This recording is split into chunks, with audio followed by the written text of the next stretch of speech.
Pernahkah kamu merasa bahwa setiap kali teman atau keluarga membutuhkan uang, kamu otomatis menjadi pilihan pertama? Kamu mengangguk, mengeluarkan dompet, dan menyalurkan bantuan tanpa banyak berpikir. Pada awalnya perbuatan itu terasa mulia, bahkan memberi kepuasan emosional yang kuat. Namun, seiring berjalannya waktu, kamu mulai merasakan beban yang tak terduga, rasa lelah, bahkan rasa frustrasi ketika uangmu tak lagi cukup untuk kebutuhan pribadi. Jika hal ini terasa akrab, kemungkinan besar kamu sedang berperan sebagai ATM berjalan bagi orang-orang di sekitarmu. Mengapa hal ini penting untuk disadari? Karena menjadi sumber dana yang terus-menerus tanpa batas dapat menggerogoti kebebasan finansial, menurunkan kualitas hidup, dan bahkan merusak hubungan yang seharusnya saling mendukung. Di video kali ini, kita akan mengupas 7 tanda yang menandakan kamu sudah menjadi ATM berjalan, mengajak kamu melakukan self-assessment, lalu memberikan kerangka kerja dan langkah-langkah praktis untuk menegakkan batasan yang sehat tanpa harus mengorbankan rasa empati. Kita mulai dengan menelusuri apa sebenarnya yang dimaksud dengan ATM berjalan. Istilah ini bukan sekadar metafora, melainkan gambaran nyata tentang seseorang yang secara rutin menyediakan dana tunai kepada orang lain, baik itu untuk membayar tagihan, menutupi kebutuhan mendesak, atau sekadar membantu mewujudkan keinginan. Peran ini seringkali muncul tanpa disadari, dipicu oleh budaya gotong royong, rasa bersalah, atau keinginan untuk dianggap baik hati. Pada dasarnya, menjadi ATM berjalan bukanlah masalah moral, melainkan masalah keseimbangan. Ketika bantuan yang kamu berikan mulai mengorbankan stabilitas keuangan pribadi, maka sudah saatnya menilai kembali pola tersebut. Sebelum masuk ke tanda-tanda, mari kita lihat konteks masalah yang lebih luas. Di Indonesia, nilai gotong royong dan solidaritas keluarga masih sangat kuat. Dari kecil, kita diajarkan untuk selalu membantu saudara, tetangga, bahkan orang tak dikenal yang sedang kesulitan. Nilai ini memang mulia, tetapi dalam era modern di mana biaya hidup terus meningkat dan tabungan menjadi penting untuk keamanan masa depan, pola bantuan yang tidak terkontrol dapat menimbulkan risiko finansial yang serius. Selain itu, tekanan sosial seringkali menimbulkan rasa takut ditolak atau dianggap pelit jika menolak permintaan bantuan. Kombinasi antara nilai budaya, ketakutan sosial, dan kurangnya perencanaan keuangan pribadi menjadi akar penyebab utama mengapa banyak orang berakhir menjadi ATM berjalan. Berikutnya, mari kita identifikasi 7 tanda yang paling umum muncul pada mereka yang terlalu baik secara finansial.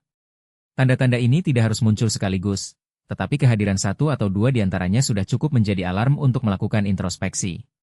Tanda pertama muncul ketika kamu selalu menjadi orang pertama yang dimintai uang ketika ada kebutuhan mendadak. Bayangkan seorang sahabat yang tiba-tiba menghubungi kamu pada malam hari, mengaku kehilangan pekerjaan dan meminta pinjaman untuk membayar sewa. Tanpa banyak pertimbangan, kamu langsung mentransfer uang karena tidak ingin mengecewakan. Pertanyaan yang bisa kamu tanyakan pada diri sendiri, apakah saya menilai kebutuhan ini secara objektif atau hanya merespons rasa bersalah? Jika jawabanmu cenderung, ya, saya langsung mengirim, maka tanda pertama sudah terdeteksi. Tanda kedua muncul ketika kamu merasa tidak nyaman menolak permintaan, bahkan ketika kamu tahu bahwa uang tersebut akan mengganggu rencana keuanganmu.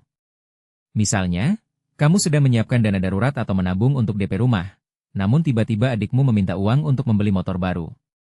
Kamu menolak, tetapi perasaan bersalah terus menghantui, bahkan sampai kamu akhirnya mengirimkan uang secara diam-diam. Self-assessment yang tepat di sini adalah, apakah saya menolak karena alasan yang jelas atau karena takut mengurangi nilai diri di mata keluarga? Menyadari ketidaknyamanan ini adalah langkah awal untuk mengubah pola pikir. Tanda ketiga terletak pada kebiasaan memberi pinjaman tanpa menuliskan perjanjian tertulis atau menetapkan jangka waktu pengembalian. Kamu mungkin berpikir, kalau keluarga, tidak perlu formalitas. Namun, tanpa batas waktu yang jelas, pinjaman tersebut cenderung berlarut-larut, bahkan menjadi beban mental. Contoh nyata, seorang kerabat yang meminjam uang untuk biaya kuliah dan berjanji akan membayar kembali setelah lulus, namun hingga kini belum ada kepastian kapan uang itu kembali. Pertanyaan yang harus kamu tanyakan, apakah saya nyaman dengan ketidakpastian ini, atau justru merasa tertekan karena tidak ada kepastian pembayaran? Tanda keempat muncul ketika kamu seringkali menjadi penyelamat dalam situasi keuangan orang lain, bahkan ketika mereka memiliki alternatif lain. Misalnya, seorang teman yang selalu mengandalkanmu untuk membayar listrik atau internet setiap bulannya, padahal dia memiliki penghasilan tetap yang cukup untuk menutupi biaya tersebut. Kamu mungkin berpikir, kalau saya tidak membantu, dia akan kesulitan. Namun, dengan terus menolong, kamu justru menghambat kemampuan mereka untuk mengatur keuangan secara mandiri. Self-assessment yang berguna di sini, apakah bantuan saya mendorong ketergantungan atau membantu mereka menjadi lebih mandiri? Tanda kelima terlihat ketika kamu mengorbankan kebutuhan pribadi demi membantu orang lain. Misalnya, kamu menunda menabung untuk pensiun atau menunda liburan yang sudah direncanakan karena harus menutupi biaya pernikahan saudara. Rasa puas sesaat karena membantu dapat menutupi rasa penyesalan yang muncul kemudian. Tanyakan pada diri sendiri, berapa kali saya menunda tujuan keuangan pribadi karena harus menolong orang lain? Jika jawabannya sering, maka tanda kelima sudah terpenuhi. Tanda keenam muncul ketika kamu mulai merasa cemas atau stres setiap kali menerima pesan atau telepon yang meminta uang. Rasa cemas ini menandakan bahwa beban finansial sudah melewati batas wajar. Contoh nyata, kamu sedang menikmati waktu bersama keluarga, tiba-tiba telepon dari kerabat yang meminta uang untuk biaya medis, dan kamu langsung merasakan tekanan di dada. Pertanyaan reflektif, apakah perasaan ini muncul karena saya tidak memiliki cadangan dana, atau karena saya terbiasa menjadi sumber dana utama? Tanda ketujuh adalah ketika kamu merasa bahwa identitas diri kamu terhubung dengan kemampuan memberi uang. Kamu mulai mengukur nilai diri dari seberapa banyak bantuan yang kamu berikan, bukan dari pencapaian pribadi atau nilai moral. Ini adalah tanda paling dalam, karena mengaitkan harga diri dengan uang dapat memperparah pola perilaku yang tidak sehat. Self-assessment yang tepat. Apakah saya merasa lebih dihargai ketika orang lain meminta bantuan keuangan, atau ketika saya mencapai target tabungan pribadi? Jika kamu menemukan satu atau lebih dari tanda-tanda di atas, selamat, kamu sudah menyadari adanya pola menjadi ATM berjalan. Namun, menyadari saja belum cukup. Selanjutnya, kita perlu mengurai akar penyebab yang lebih dalam, sehingga solusi yang diambil tidak sekadar menutup gejala, melainkan mengubah pola pikir dan kebiasaan secara menyeluruh. Akar penyebab utama biasanya berakar pada 3 dimensi, psikologis, sosial, dan finansial. Dari sisi psikologis, rasa takut ditolak, rasa bersalah, dan kebutuhan akan validasi sosial dapat memaksa seseorang untuk selalu memberi. Secara sosial, budaya gotong royong yang kuat, ekspektasi keluarga, serta norma tidak menolak permintaan orang terdekat menambah tekanan. Dari sisi finansial, kurangnya perencanaan keuangan pribadi, tidak memiliki dana darurat, atau tidak memiliki batasan pengeluaran yang jelas membuat seseorang mudah dimanfaatkan. Memahami ketiga dimensi ini membantu kita merancang solusi yang tidak hanya mengatur uang, tetapi juga mengubah pola mental dan interaksi sosial. Berikutnya, mari kita perkenalkan sebuah kerangka kerja yang dapat memandu kamu keluar dari peran ATM berjalan. Kerangka ini terdiri dari 4 pilar utama, kesadaran diri, penetapan batas, komunikasi efektif, dan evaluasi berkelanjutan. Kesadaran diri melibatkan penilaian kondisi keuangan pribadi secara objektif dan mengidentifikasi nilai-nilai serta batasan emosional yang kamu miliki. Penetapan batas mencakup pembuatan kebijakan internal tentang berapa banyak uang yang bersedia kamu alokasikan untuk membantu orang lain, serta jenis bantuan apa yang masih dapat diterima. Komunikasi efektif menuntut kemampuan menyampaikan batasan tersebut kepada orang lain dengan cara yang empatik namun tegas, sehingga tidak menimbulkan konflik. Evaluasi berkelanjutan memastikan bahwa kebijakan yang telah ditetapkan tetap relevan, dan memberikan ruang untuk penyesuaian bila diperlukan. Langkah pertama dalam implementasi kerangka ini adalah melakukan audit keuangan pribadi. Duduklah dengan tenang, ambil catatan semua pemasukan, pengeluaran, dan tabungan selama 6 bulan terakhir. Identifikasi berapa persen dari pendapatan yang sudah dialokasikan untuk kebutuhan tetap, tabungan, investasi, serta dana darurat. Jika belum ada dana darurat, tetapkan target minimal 3 hingga 6 bulan biaya hidup. Selama proses ini, catat juga berapa banyak uang yang selama ini kamu alokasikan untuk membantu orang lain, baik dalam bentuk pinjaman maupun hadiah. Dengan angka-angka ini di tangan, kamu dapat melihat secara jelas seberapa besar beban bantuan terhadap keuanganmu. Jika angka bantuan melebihi 1015% dari pendapatan, itu sudah menjadi sinyal kuat bahwa batasan perlu ditetapkan. Langkah kedua adalah menetapkan batasan finansial yang realistis. Misalnya, kamu memutuskan bahwa maksimal 5% dari pendapatan bulanan dapat dialokasikan untuk bantuan eksternal, atau kamu hanya akan membantu dalam bentuk non-moneter seperti memberikan saran atau referensi pekerjaan. Batasan ini tidak bersifat kaku, ia bersifat fleksibel sesuai dengan kondisi keuanganmu pada saat itu. Penting untuk menuliskan batasan ini dalam catatan pribadi, bukan hanya di kepala, sehingga ketika ada permintaan, kamu memiliki acuan yang jelas. Jika kamu merasa kesulitan menentukan angka, mulailah dengan angka kecil, misalnya 2%, dan evaluasi setelah 3 bulan apakah masih terasa nyaman. Langkah ketiga berfokus pada komunikasi. Saat ada permintaan, gunakan bahasa yang menghargai perasaan orang lain namun tetap menegaskan batasan yang sudah kamu tetapkan. Contohnya, saya mengerti situasimu sangat sulit, namun saat ini saya sedang fokus menyiapkan dana darurat, jadi saya tidak dapat memberikan pinjaman. Namun, saya bisa membantu mencari solusi lain, seperti menghubungkan kamu dengan lembaga keuangan yang menawarkan program bantuan. Dengan menawarkan alternatif, kamu tetap menunjukkan kepedulian tanpa harus mengeluarkan uang. Kunci di sini adalah menghindari kata "tidak" yang terkesan menolak secara mutlak, melainkan mengganti dengan "saat ini saya belum bisa". Pendekatan ini mengurangi potensi konflik dan menjaga hubungan tetap harmonis. Langkah keempat melibatkan pembuatan kebijakan bantuan non-moneter. Bantu orang lain dengan keahlian atau jaringanmu, bukan hanya dengan uang. Misalnya, jika seorang teman membutuhkan pekerjaan, kamu dapat membantu meninjau CV, memberikan referensi, atau menghubungkan dengan rekan kerja. Jika ada kerabat yang membutuhkan biaya medis, kamu dapat membantu mencari fasilitas kesehatan yang lebih terjangkau atau mengajukan permohonan subsidi. Dengan memperluas bentuk bantuan, kamu tetap berperan sebagai pendukung tanpa mengorbankan keuangan pribadi. Langkah kelima adalah mengatur mekanisme pengembalian pinjaman bila memang diperlukan. Jika kamu memutuskan untuk memberikan pinjaman, buatlah perjanjian sederhana yang mencakup jumlah, tanggal jatuh tempo, dan cara pembayaran. Tidak perlu formalitas yang rumit, cukup catat dalam notepad atau aplikasi catatan. Hal ini memberikan kejelasan bagi kedua belah pihak dan mengurangi risiko pinjaman menjadi beban tak berujung. Jika pada suatu saat peminjam tidak dapat membayar tepat waktu, beri toleransi. Namun tetap ingatkan secara sopan agar tidak terlewat. Langkah keenam berfokus pada pemantauan emosi dan stres. Setiap kali kamu menolak atau menegosiasikan bantuan, perhatikan reaksi emosionalmu. Apakah kamu merasa lega atau justru bersalah? Catat perasaan tersebut dalam jurnal harian. Jika rasa bersalah muncul, tanyakan pada diri sendiri apakah rasa bersalah itu berasal dari nilai pribadi atau dari tekanan sosial. Dengan mengenali sumber rasa bersalah, kamu dapat melatih diri untuk tidak terjebak dalam pola yang merugikan. Teknik pernapasan atau meditasi singkat sebelum menanggapi permintaan dapat membantu menenangkan pikiran sehingga keputusan yang diambil lebih rasional. Langkah ketujuh adalah melakukan evaluasi bulanan terhadap kebijakan bantuan yang telah diterapkan.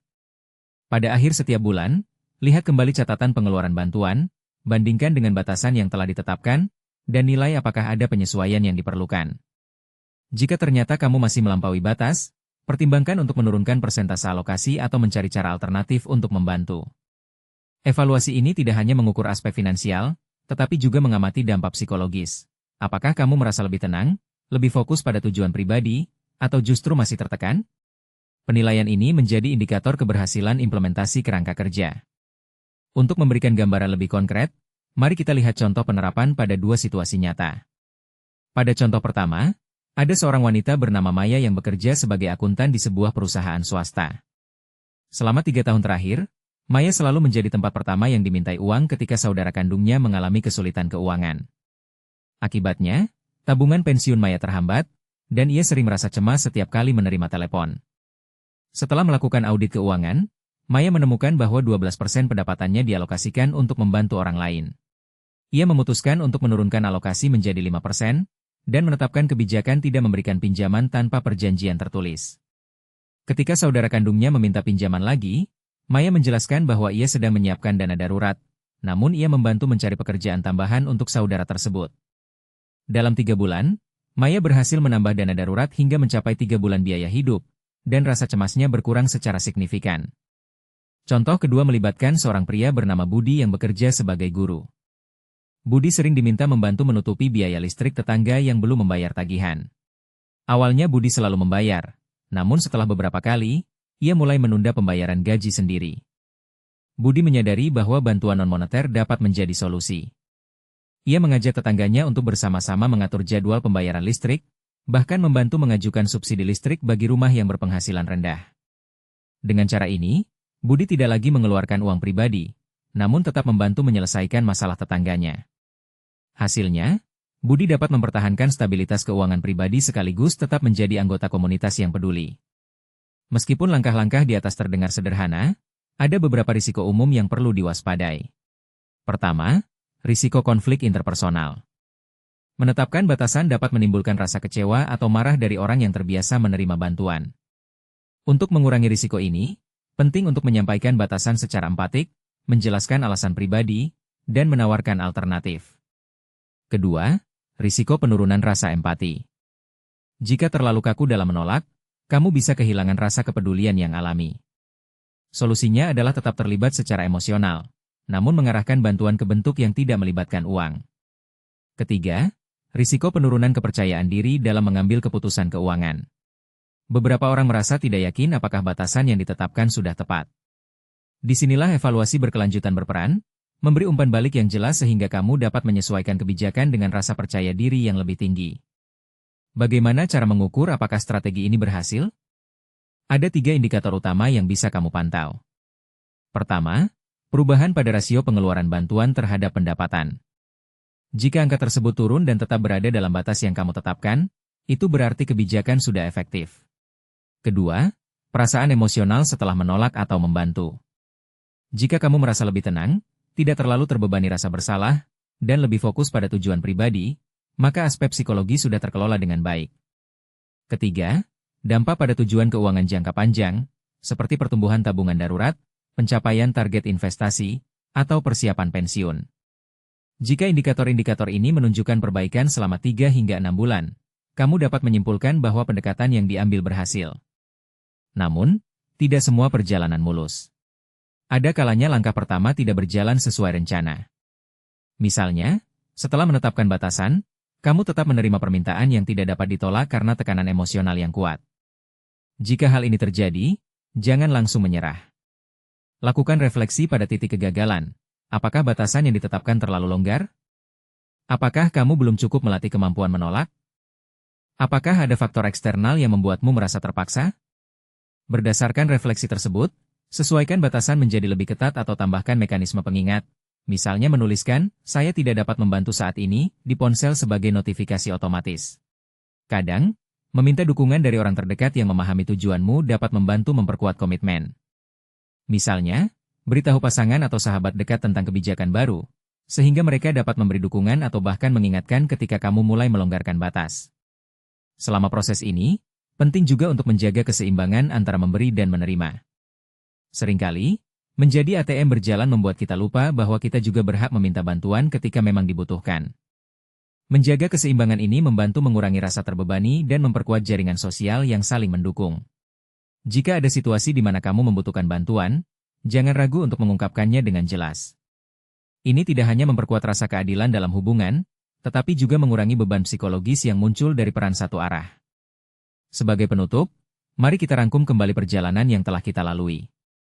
Kita mulai dengan memahami apa itu ATM berjalan dan mengapa menjadi penting untuk menyadarinya. Selanjutnya, kita mengidentifikasi 7 tanda yang menandakan kamu sudah berada dalam peran tersebut, lengkap dengan contoh nyata dan pertanyaan reflektif untuk menilai diri sendiri. Kita menggali akar penyebabnya, mulai dari nilai budaya hingga kurangnya perencanaan keuangan pribadi. Kemudian, kita memperkenalkan kerangka kerja 4 pilar, kesadaran diri, penetapan batas, komunikasi efektif, dan evaluasi berkelanjutan. Dari kerangka itu, kita menurunkan langkah-langkah praktis, mulai dari audit keuangan, penetapan batas, komunikasi empatik, hingga evaluasi bulanan, disertai contoh penerapan pada 2 kasus nyata. Kita juga mengingatkan risiko yang mungkin muncul, cara mengukurnya, serta strategi mengatasi kegagalan. Semua itu bertujuan agar kamu dapat tetap menjadi pribadi yang baik hati, namun tidak mengorbankan kebebasan finansial dan kesejahteraan emosional. Sekarang giliran kamu. Luangkan waktu beberapa menit, buka catatan keuanganmu, dan tanyakan pada diri sendiri apakah kamu pernah mengalami salah satu tanda yang telah dibahas. Jika ya, coba tetapkan satu batasan yang paling mudah diimplementasikan hari ini. Misalnya, menuliskan persentase maksimal bantuan dalam catatan. Lakukan langkah kecil itu, dan amati bagaimana perasaanmu selama seminggu ke depan. Ingat, perubahan besar dimulai dari keputusan kecil yang konsisten. Jika video ini membantu kamu menyadari pola menjadi ATM berjalan, beri komentar di bawah tentang tanda mana yang paling resonan dengan pengalamanmu, atau bagikan langkah pertama yang akan kamu coba. Saya sangat ingin mendengar cerita kamu, karena dengan berbagi kita semua dapat belajar cara membantu orang lain tanpa mengorbankan diri sendiri. Jangan lupa like, subscribe, dan aktifkan notifikasi agar tidak ketinggalan konten selanjutnya tentang mengelola keuangan pribadi dengan bijak. Sampai jumpa di video berikutnya. Semoga keuanganmu tetap sehat, dan kebaikanmu tetap berkelanjutan tanpa harus menjadi mesin uang yang tak berujung. Terima kasih. Intinya, jalankan langkah kecil ini secara konsisten supaya hasilnya benar-benar terasa dan perubahanmu tidak berhenti di tengah jalan. Kalau video ini ngebantu, subscribe sekarang, tekan like, tulis pendapatmu di kolom komentar, dan share ke temanmu biar makin banyak yang terbantu.